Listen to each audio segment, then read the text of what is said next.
Bienvenidos a Economía en Corto. Yo soy Patricio y voy a estar con ustedes a lo largo de este programa. Este programa busca hacer un análisis teórico y práctico de la economía en México, desde diferentes ángulos y de una manera amena y productiva para nuestro auditorio. Ante la situación sanitaria mundial por la COVID-19, el análisis económico tiene que partir de este evento, que ha remodelado la economía de todos los países. El día de hoy, en Economía en Corto, hablaremos de otro tema de suma importancia, la educación, siempre con el énfasis en su relación con la economía. También es importante considerar los aspectos sociales derivados de la situación antes y después de esta pandemia. El día de hoy nos visitan en el estudio Miroslava Hernández Nopal, directora ejecutiva del Retorno al Diálogo. Bienvenida, Miroslava. Muchas gracias, Patricio. Juan David Hernández de La Paz, colaborador en la Secretaría de Finanzas de un partido político. Bienvenido. Hola, ¿qué tal, Patricio? Gracias. Y Saúl Iván Rodríguez Tejada, vicepresidente del Consejo Nacional Estudiantil, PJST. Muchas gracias, Patricio. En el contexto de la COVID-19, es necesario preguntarnos si es posible hacer un análisis general de cómo se transformó la educación ante la llegada de la pandemia por el SARS-CoV-2. Para ello, es necesario realizar un panorama de la infraestructura educativa hasta el año 2020. Y la primera pregunta es, ¿cómo se encontraba en términos generales la infraestructura del sistema educativo mexicano que enfrentó la llegada de la pandemia a principios del 2020? Miroslava, quiero empezar contigo. Muy bien, Patricio. Pues yo creo que algo súper importante de poder incluir en la mesa de análisis es precisamente un evento tan importante como lo fue la reforma educativa que el Congreso aprobó en mayo del 2019. ¿Pero por qué lo planteo? Lo planteo porque esta reforma, además de que evidentemente tuvo mucha atención mediática y también mucha atención política, lo sabroso que podríamos encontrar de la misma es que se llevan a cabo diagnósticos para poder determinar cuáles eran las áreas de oportunidad.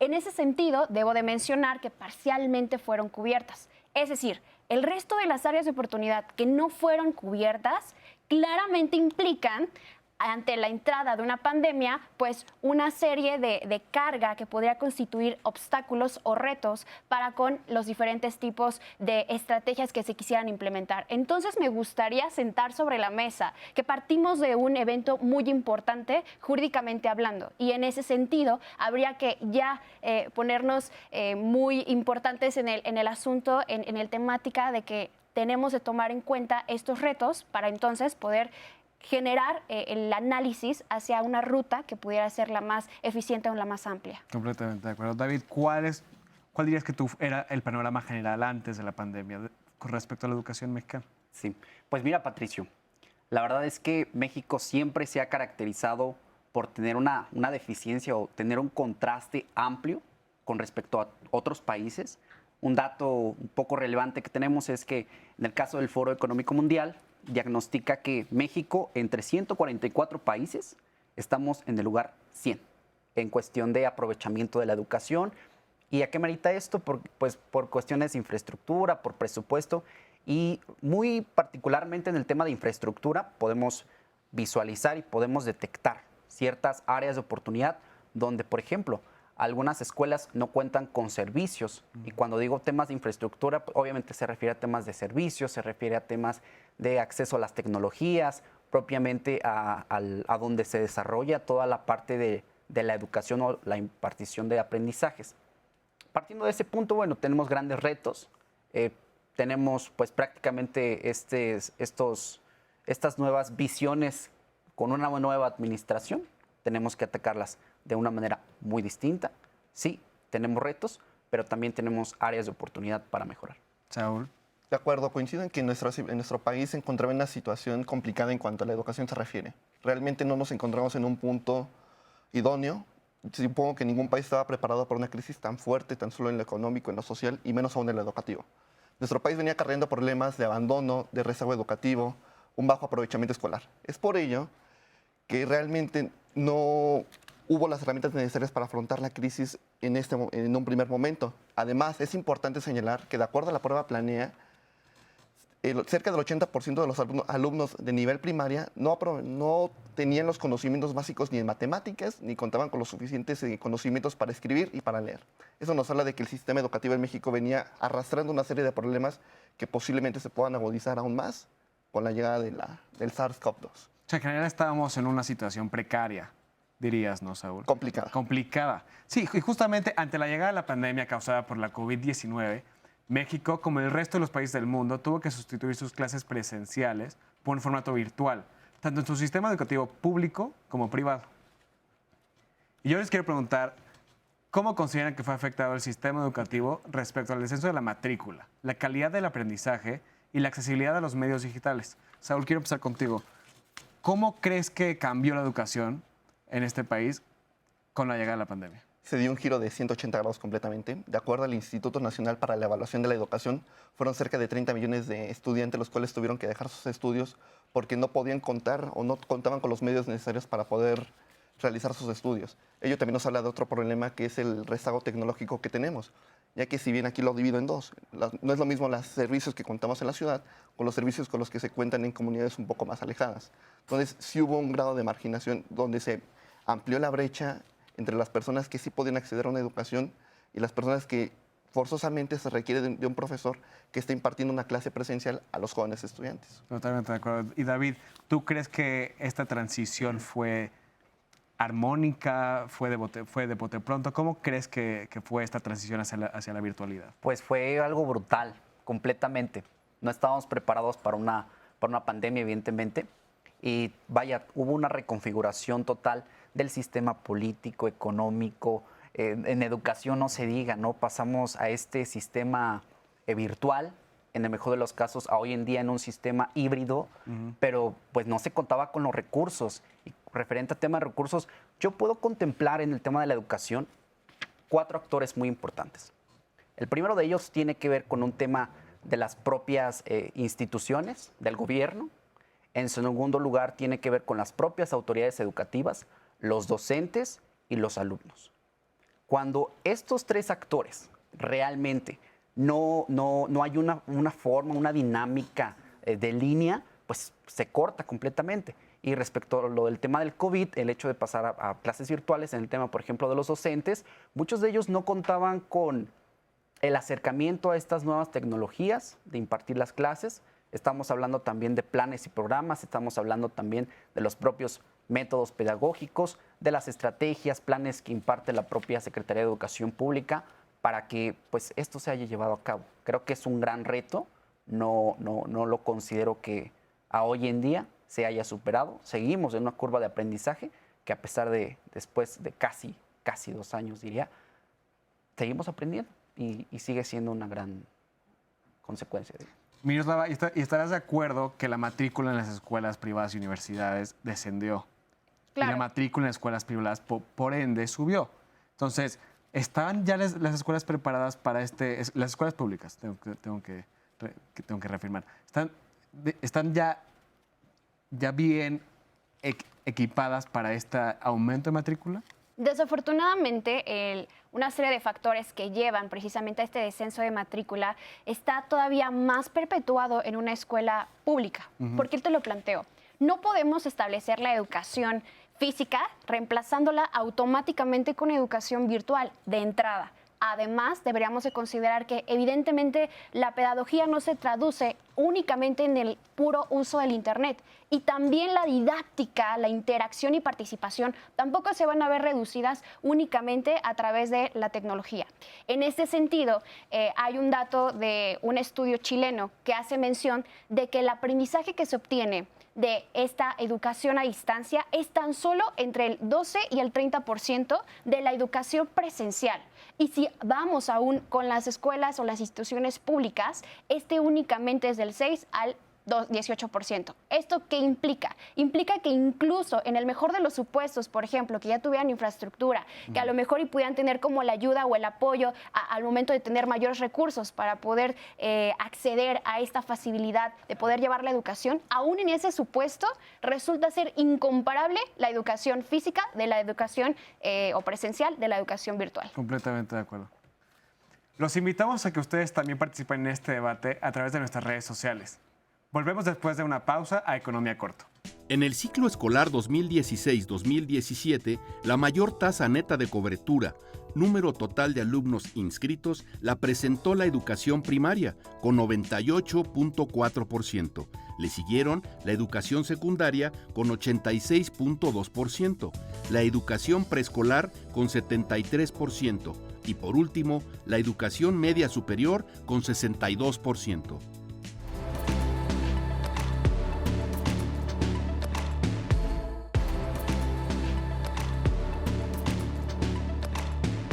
Estamos de regreso en Economía en Corto.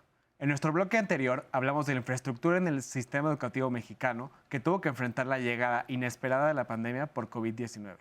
Hablamos también de la educación virtual como alternativa a la presencial, haciendo un balance de los logros y las limitaciones de esta alternativa. Dentro de este tema fundamental para el desarrollo de nuestro país, es importante evaluar el desempeño de las autoridades educativas y su esfuerzo para adaptar el modelo educativo en condiciones adversas. Por ello, proponemos formular las siguientes preguntas.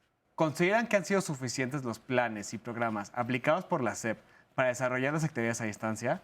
Saúl, quiero dar como un contexto también porque está Aprende en Casa, ¿no? Que fue este programa de la SEP emergente, que son transmisiones de clases desde preescolar hasta preparatoria, que este fue el gran programa de la SEP que hizo para enfrentar la pandemia. ¿Tú cómo crees que fueron los otros programas y planes que aplicó la Secretaría? Bueno, primero que nada, haciendo una recapitulación, en ese entonces secretario de Educación Pública, Esteban Moctezuma, señalaba justo a mediados del mes de marzo de 2020 que se venía la pandemia y se cerraban las clases. Eso provocó una situación en la cual el gobierno se vio en la emergente necesidad de buscar una solución para buscar que los chicos continuaran con sus estudios y al mismo tiempo no perdieran la oportunidad de seguir estudiando, vaya la redundancia. Puedo también mencionar que no solamente el gobierno, sino también algunos privados, como lo es Carlos Slim, ha aportado en este rubro, con la plataforma que creó digital para que los jóvenes pudieran continuar preparándose a través de diversas plataformas. Como todo, tenía desventajas, tenía pros, pero al mismo tiempo también permitió que los jóvenes pudieran continuar desarrollándose. Otro de los factores que aportó bastante en esto es el sistema de televisión educativa, como lo es precisamente Canal 11, el cual a través de sus transmisiones permitió que los jóvenes pudieran continuar con sus estudios, lo mismo que Canal 22 e Ingenio TV. Entonces, básicamente el gobierno pudo realizar lo que pudo con el poco tiempo que tenía, porque eso fue una situación, como lo mencionamos en el bloque anterior, que no se tenía prevista y realmente hasta el momento considero que han sido oportunas y necesarias las acciones que han tomado el gobierno federal. David, ¿fueron suficientes los planes y programas que implementó la SEP? No, honestamente no. No lo considero. Principalmente, mira, hago una pequeña recapitulación. Ya tenemos un rezago. Y este rezago se va directamente a la forma o dinámica en la que ya se estaba enseñando. Realmente en las aulas se está brindando una educación de memorización. No te brinda esta capacidad de reflexión, de realmente tener una convivencia entre equipo, de realmente tener o desarrollar ciertas habilidades que te permitan enfrentarte al mundo. Ahora, no las considero suficientes porque, vaya, en ciertas ocasiones, lo vemos en la realidad, a quienes realmente iba dirigido toda esta programación, si bien era a todos los niveles, o a la mayoría de los niveles, pero ¿qué grado de responsabilidad, de verdad, pueden tener los chicos, ¿no? los que están en primaria, incluso hasta los que están en la secundaria, ¿no? Tiene ciertos grados de responsabilidad, tiene ciertos grados de nivel de autoaprendizaje. Sí. Esa capacidad que una persona, lo puedo decir, mayor de edad tiene, no la tiene un menor de edad, ¿no? Y es aquí cuando entra el quinto sector, que hace un momento acabo de mencionar los cuatro principales, y un quinto actor en la vida, en la formación de un estudiante, que es justamente la familia. Esta parte de seguimiento que te dan los padres específicamente, ¿no? Incluso el núcleo familiar, ¿no? Por supuesto que tenía que ser una buena amalgama para que se tuviera la capacidad de adquirir los conocimientos. Ahora bien, los planes y programas y estrategias que implementó la Secretaría de Educación Pública, pues el más destacado fue justamente el de Televisión Nacional. En este caso, para llegar a ciertas zonas, también lo desarrolló en un ámbito de radiodifusoras, También. que me pareció excelente porque sí existen grandes desigualdades regionales, eso por un lado, pero por el otro también una capacitación verdadera a los docentes con este acercamiento a las tecnologías, creo que faltó más. Y aparte de ello, del acercamiento a las tecnologías, pues una nueva dinámica o un método pedagógico para realmente transmitir el conocimiento. y los trabajos que se dejaban, pues no es lo mismo a presencial, evidentemente. Creo que hay un gran camino que recorrer y poco a poco se va avanzando. Miroslava, ¿tú qué opinas?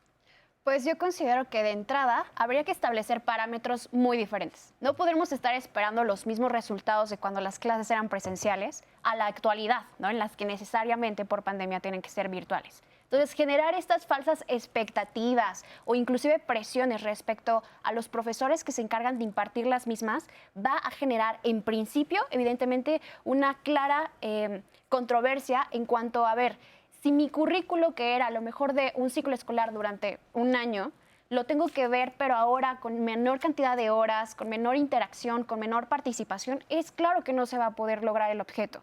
Y de entrada los parámetros tendrían que ser modificados. Además, me parece que algo bastante prudente de poder mencionar respecto a este tema es que, en general, mi perspectiva muy personal, es decir, parcialmente sí. Okay. ¿Por qué sí?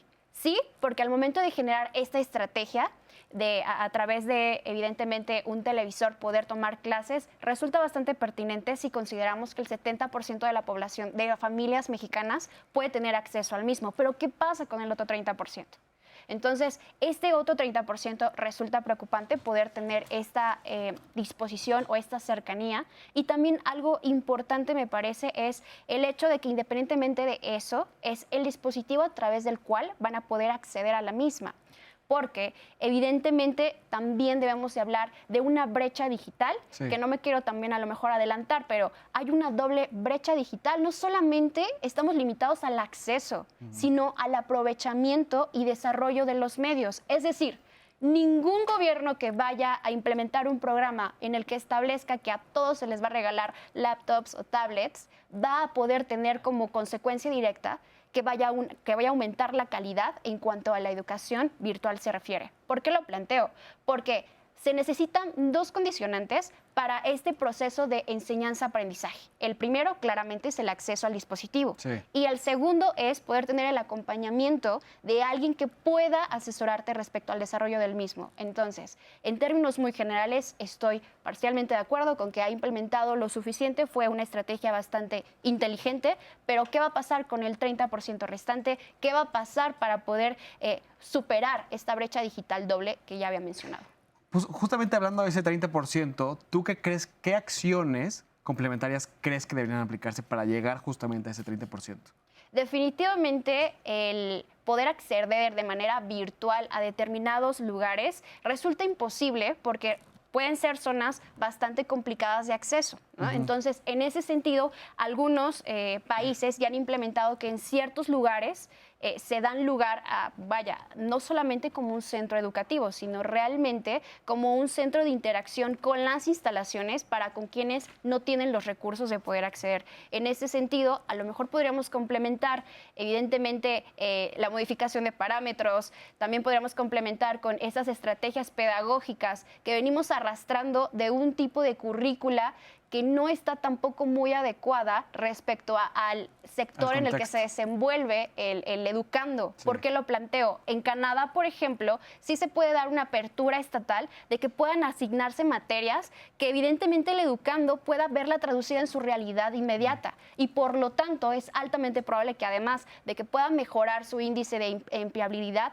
también va a poder generar como esta interacción y mayor necesidad de quedarse, digamos, con los conocimientos que efectivamente le van a ser de utilidad, de ayuda para su contexto. Entonces, hay diferentes estrategias que podríamos tomar. Algo que me parece bastante digno de mencionar es, primero, establecer cómo es que realmente nosotros vamos a generar objetivos para con las zonas vulnerables. Segundo, poder tener o abrir la puerta para poder generar una currícula que vaya más de acuerdo a su contexto o a su realidad.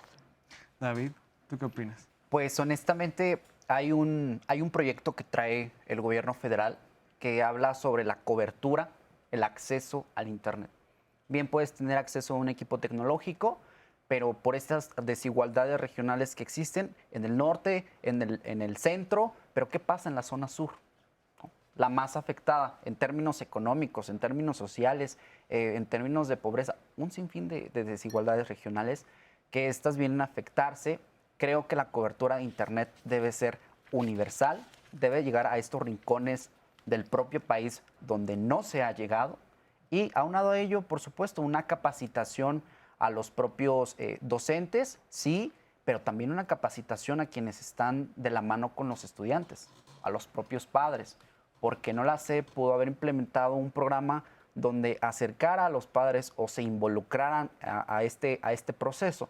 Yo sé que de pronto suena bastante utópico. ¿Por qué? Porque al final del día los padres están concentrados a una dinámica de vida, a ciertas responsabilidades y de pronto dejamos de lado la parte de darle seguimiento a nuestras hijas, a nuestros hijos.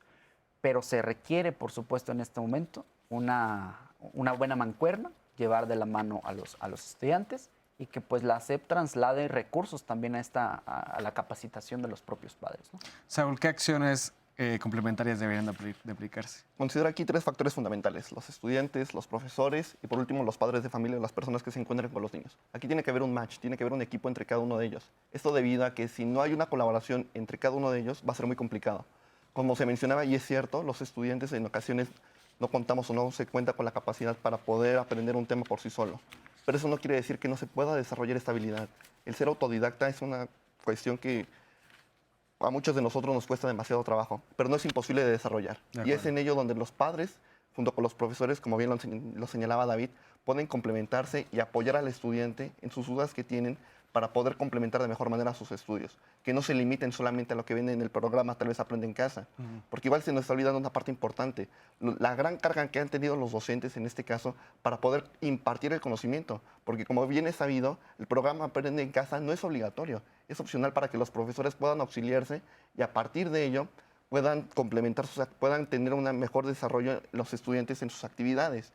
Entonces, partiendo desde que se han implementado algunos cursos a los profesores como en Classroom, Meet y demás. ¿Para qué? Para que sean más amigables y con ello puedan los estudiantes tener mejor acceso a los conocimientos que son tan necesarios hoy en día en la vida. Totalmente de acuerdo. Y hay algo que me gustaría mencionar, es que los profesores que estuvieron en Aprende en Casa eran profesores. Son profesores docentes que ellos están acostumbrados a un salón de clases, no a una televisión como esta, que es totalmente distinto. Entonces, llegarle al alumno es totalmente distinto en persona que en televisión.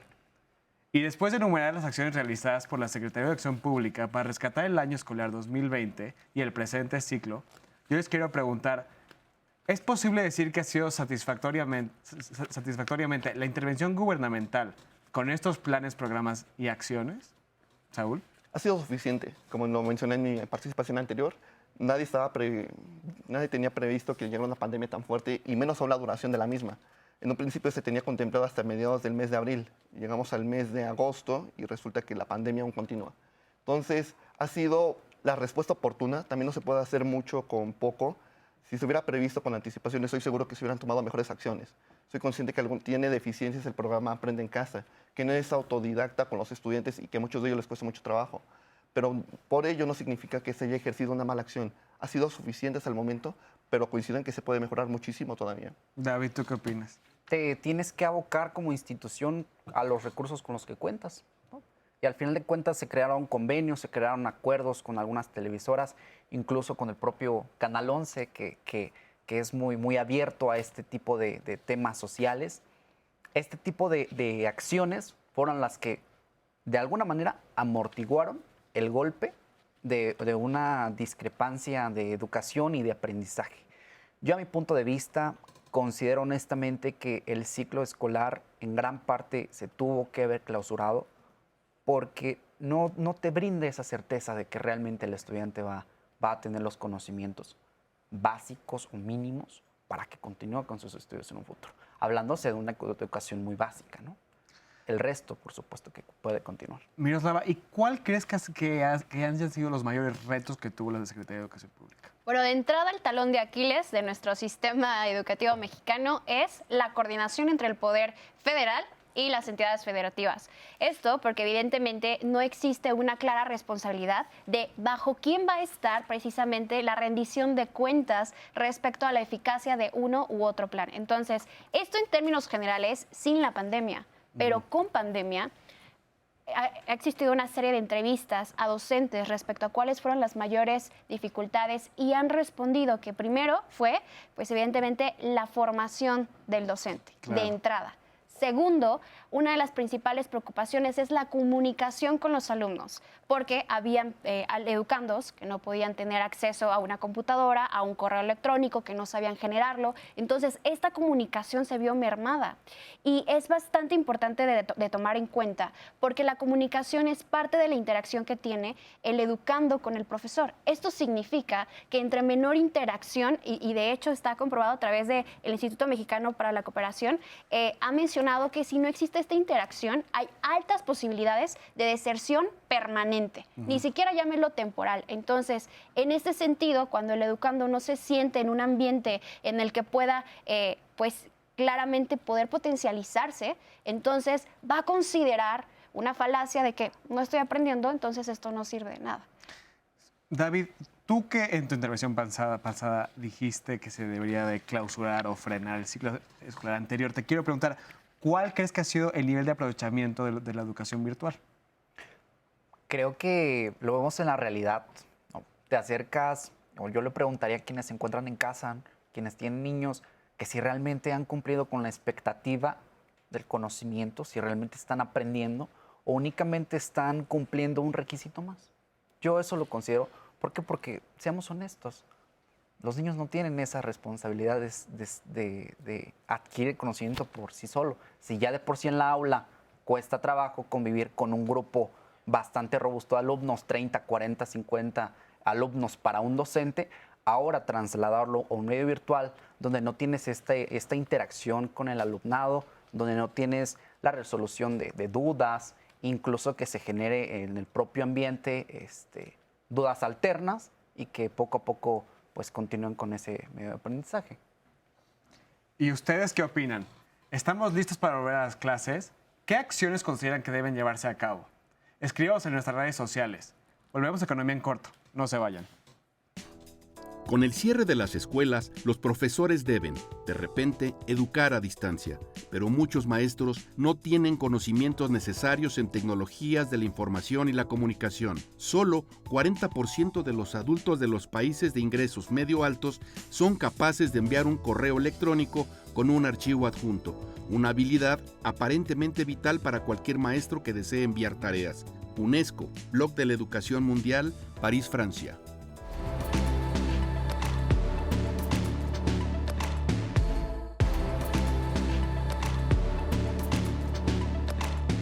Estudiantes afectados por el cierre de escuelas durante la pandemia en México, 33 millones. Estudiantes que abandonaron la escuela como resultado del brote de COVID-19 en México, 2.8 millones. Costo por alumno del programa Aprende en Casa, 15 pesos. En el bloque anterior hablamos de las clases a distancia como solución emergente para no perder el año escolar, haciendo un análisis de su eficacia y de sus retos. Ahora quisiera que consideráramos los siguientes aspectos en el corto y mediano plazo.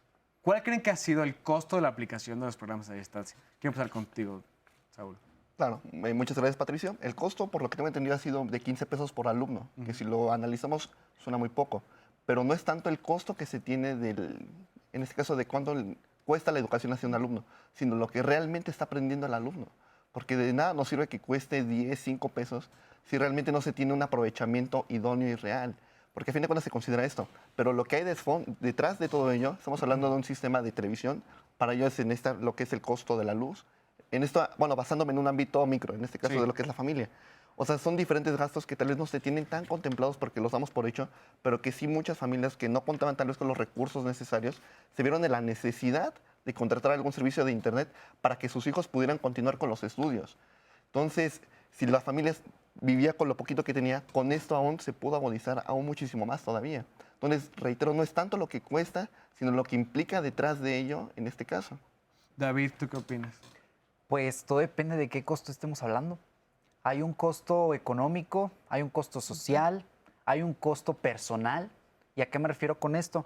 En costos económicos, me pregunto, lo pongo sobre la mesa, ¿realmente cuánto le cuesta a la sociedad y cuánto impacta en la sociedad tener una ciudadanía realmente educada, que realmente esté aprovechando los recursos que se le brinda para el tema de la educación y de qué forma esto a largo plazo se va a ver impactado en la propia sociedad. Tenemos un costo personal de si no me preparo a largo plazo, ¿cuál va a ser el costo? No voy a tener el acceso a oportunidades, porque al final de cuentas eso amerita el tema de la educación. Y existe también un tema de un costo más privado hasta cierto punto que amerita con el tema de las familias, el de cuánto le estás invirtiendo a tu hijo o hija y cuánto se vio diferenciado, mermado o incrementado el pasar al tema de la distancia, ¿no? Anteriormente estábamos impactando en temas de incluso de alimentación, de transporte, de los propios útiles escolares. Se redujo hoy en día, pero impacta en otras cosas. Impacta y el costo más desafortunado es que realmente no se están adquiriendo los conocimientos necesarios. Mira, quiero hablar contigo del costo social, ¿no? Que tiene esto. ¿Cuál crees que ha sido el costo de la virtualidad? Definitivamente, si existe un rezago, por ende, existe una clara disminución de habilidades que se pueden obtener a través de esta educación virtual o esta educación presencial. En ese sentido, estaríamos visualizando que uno de los resultados más contundentes va a ser que tengamos a posibles o a futuros empleados que no tengan esta suficiente suma de habilidades. Por lo tanto, es altamente probable que ni siquiera puedan acceder a un sueldo digno o a un sueldo porque se va a tener esta lógica de mientras menos calificado estés, menos puedes recibir. Y esa claramente va a ser, inclusive en términos ya a nivel nacional, va a involucrar también una disminución en cuanto a la capacidad para poder generar el Producto Interno Bruto que se tiene considerado tiempo atrás. Entonces, va a haber no solamente una repercusión individual respecto a la disminución de habilidades, sino también a nivel nacional. Justamente hablando del PIB, ¿crees que debe incrementarse el presupuesto para los programas a distancia? Esto es algo que es muy tentador al momento de mencionar que claro que sí, ¿no? Si existen deficiencias, hay que inyectarle mayor presupuesto. Sin embargo, la OCDE determina que antes de poder generar una mayor inyección de presupuesto a cualquier sector, se debe de partir de un diagnóstico en el que se pueda verificar que la gestión administrativa es correcta. Es decir, debemos de partir del hecho de que no por dar más dinero vamos a recibir como consecuencia directa más calidad, sino más No es bien... lineal. Así No es, es lineal. sino que más bien habría que ver en dónde es donde se queda el presupuesto, porque funge como uno de los, a nivel nacional, uno de los sectores que mayor presupuesto tiene. Entonces, ¿por qué no está funcionando? No está funcionando porque la gestión administrativa tiene que modificarse, tiene que mejorarse y evidentemente no podemos tener una cosa sin la otra. Primero gestión, después inyección de presupuesto. David, ¿debe de haber más presupuesto? Más que presupuesto, tiene que ser un tema de eficientar el presupuesto, de realmente saberlo administrar y saber a dónde orientar los recursos.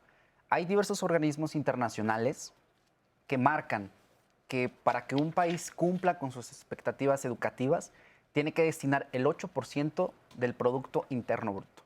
En el caso de México, se está destinando el 3.3%. ¿A qué merita esto? A que obviamente estamos limitados porque hay una serie de cosas, pero más que un tema de presupuesto, es un tema de eficiencia de los propios recursos y ver a dónde se están dirigiendo estos. Yo te comparto un dato, lo comparto a toda la audiencia. Supongamos que tienes un pastel, es el 100%, y de ese 100%, el 98.1%, ¿en qué se va? En la parte corriente, en la parte de sueldos y salarios, en la parte de nóminas. Sí. Ahí es donde se destina la mayor cantidad de los recursos. Y el resto lo tienes para distribuirte entre instalaciones, en el mantenimiento de las mismas, en los propios servicios, en el propio equipamiento, incluso en la construcción de nuevas escuelas. A eso es a lo que nos enfrentamos. Considero que se necesita tener más puntualmente hacia dónde se está orientando, hacer más con menos. Estoy de acuerdo, estoy totalmente de acuerdo contigo. Ahora quiero pasar a otra vía. ¿Consideras que se va a ver modificada la manera de impartir clases a partir de esta coyuntura? Sí, claro, ahora sí que por supuesto. Esto esta que estamos viviendo actualmente nos puede servir como una nueva plataforma para ejercer o para un nuevo modelo que es necesario hoy en día en la educación mexicana. Llámese reforma, llámese iniciativas. ¿Por qué? Porque el sistema lo requiere. Estamos en un proceso de cambio necesario donde los chicos hoy en día aprenden de una manera distinta. Como bien lo señalan, hoy en día los niños traen un chip completamente diferente a la educación que nosotros tuvimos en un primer momento. Entonces, por supuesto que se va a ver modificado todo ello y esperando que sea en pro, en este caso, de los niños y de los jóvenes de México. David, ¿tú qué opinas? ¿También crees que se va a ver modificada la forma de impartir clases? Totalmente. De hecho, como sociedad, pues hemos pasado por diversas revoluciones industriales. Ahora estamos, pues, prácticamente en una revolución tecnológica. Estamos inmersos y tenemos la necesidad de tener contacto con estas herramientas tecnológicas y que se pueden eficientar. Yo considero que sí, va a cambiar la dinámica, va a cambiar los propios planes y programas, pero hay que focalizar e identificar dónde se tienen que aplicar esto. Llevar a cabo o implementar esta tecnología, las propias aulas tienen que contar con las condiciones y las capacidades. Y aquí el tema del COVID-19 nos viene a mostrar si realmente en la escuela ciertas asignaturas que tienen que ver con las tecnologías, como es la computación, realmente le brindaron a los chicos o estuvieron, Una le buena brindaron herramienta esa extra, parte. sí. Sí, a final de cuentas. Miroslava, ¿tú qué opinas? La verdad es que quisiera pensar que esta pandemia nos pueda dar como resultado verificar que estamos tratando de meter el mago en un recipiente, porque definitivamente las lógicas y funcionamientos de la educación a distancia y la educación presencial son completamente distintas. Y a lo mejor se puede contemplar una compenetración, algo que complemente precisamente lo que caracteriza a una de la otra. Pero definitivamente lo que podríamos esperar o que se pudiera esperar para eficientar esta mecánica es el hecho de que el método enseñanza-aprendizaje realmente va a estar demasiado encaminado a óptimos resultados, sí y solo sí cambiemos la forma de visualizar cómo es que actualmente la educación presencial se ha estado dando, en dónde están las deficiencias y que han sido todavía reflejadas de manera más marcada a través de la educación a distancia. Sí, yo creo que los cuatro estamos de acuerdo que se va a cambiar la forma de impartir clases, ¿no? De cierta forma por medio de la televisión, por medio de la computadora y por medio presencial, ¿no? Pero ahora yo les quiero preguntar, ¿qué tiene que hacer el gobierno federal para tecnologizar a la sociedad mexicana? Dado que vamos a vivir todavía en un mundo virtual y estamos transicionando hacia una educación virtual, ¿qué tiene que hacer? ¿En dónde tiene que invertir? Miroslava. Definitivamente la pones difícil. Me parece que hay diferentes puntos de análisis para poder contemplar, pero definitivo es el hecho de poder generar esta familiaridad con inclusive no solamente el acceso a dispositivos que cuenten con la relación a Internet, que puedan contar con este tipo de apreciaciones, sino que además me parece es incluso cuánto nos hemos acercado a los últimos resultados en cuanto a, por ejemplo, informática se refiere. Es decir, hasta hace algunas semanas, precisamente se emitió una convocatoria en la que se mencionaba que la mayor cantidad de los programadores, por ejemplo, en el país, son hombres y estos son muy reducidos y tienen que huir a otro país para poder tener la calidad del tipo de formación que poseen. Y por lo tanto, independientemente de la situación de paridad, se implementa un programa para poder reconocer y también para poder dotar a la ciudadanía de manera gratuita a este tipo de lenguajes Python, informática casi nivel básico, Sí. que definitivamente viene a colación respecto a la pandemia que estamos actualmente teniendo en nuestro contexto, y me parece que probablemente algo que pudiera originarse a través de esto es la cercanía hacia áreas donde anteriormente no se hubiera podido imaginar. David, ¿tú qué opinas? ¿Qué tiene que hacer el gobierno federal para tecnologizar a la sociedad mexicana? Vaya, es una pregunta muy interesante porque realmente, aparte del tema de invertir recursos, es contar con los mismos, y aparte de contar con los mismos, es que tengas el personal capacitado para llevarlos a cabo.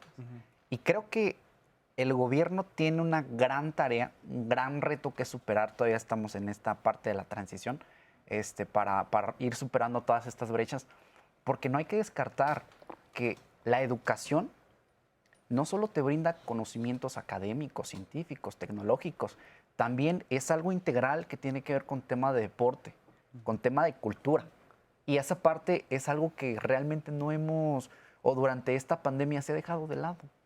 Se ha dejado el tema del fomento, se ha dejado el tema de la propia difusión, cuando es ahí donde podemos aprovechar el medio. Regresando a la pregunta de qué planes y programas puede tener el gobierno federal, bueno, de verdad, equipar a los chicos y llegar a las zonas donde hay rezagos, hacer una buena mancuerna con los propios gobiernos estatales, con los propios gobiernos municipales, que ahí en lo personal tengo problemas porque siempre he identificado que yo veo o puedo detectar alguna fuga de recursos y no necesariamente con temas de corrupción, sino que creo que se debe descentralizar más la educación. Saúl, yo quiero cerrar contigo. ¿Tú qué opinas? Híjoles, es una tarea difícil, complicada, pero no imposible de lograr. Estamos en un punto donde, híjoles, no sé cómo llamarlo, pero y lo pongo como contexto. Anteriormente, si hablamos un poco de la digitalización, por ahí cerca del 2006 a 2011 se implementó el famoso programa Enlace, Sí. que era el que pretendía que estudiantes de quinto y sexto grado de primaria contaran con recursos tecnológicos para poder desarrollarse de mejor manera. ¿Qué fue con ello? Sirvió en algunos casos y en otros no. ¿Por qué? Porque precisamente lo que pasa hoy en día, los docentes no estaban capacitados para poder desde manejar una computadora o transmitirle el conocimiento a los jóvenes para que con ello pudieran tener un mejor desarrollo. En la actualidad, 10 años después, estamos en una situación donde la brecha no se ha reducido, inclusive puedo decir que se ha ampliado. La tarea de llevar Internet y las redes a cualquier lugar del país es una misión, o Casi titánica. es titánica, pareciera, pero una vez que se logre, estoy casi seguro de que se va a mejorar la calidad en el aprendizaje. Hoy en día, gran parte de los conocimientos se pueden obtener de Internet. Es cierto, como lo he mencionado, se requiere ser autodidacta, pero no es imposible de lograr. Y para cerrar, quiero que los tres me den una conclusión muy, muy breve sobre este tema, Saúl. En definitiva, nadie estaba preparado para una situación tan compleja como lo ha sido la pandemia en el ámbito educativo. Pero se ha hecho, no lo suficiente, se han hecho las acciones correctas hasta el momento. Se puede mejorar aún mucho más con los diferentes programas que se tienen, considerando el tiempo que esto puede prolongarse aún más todavía. Aprovechar todas las herramientas digitales que se tienen, una mayor capacitación hacia los docentes, hacia los mismos padres de familia, para que puedan apoyar de mejor manera, en este caso a los chicos, y que con ello el rezago no se vea tan perjudicado una vez que regresen a clases los jóvenes. David. Pues como sociedad mexicana tenemos una gran responsabilidad, tanto ética, moral, incluso personal.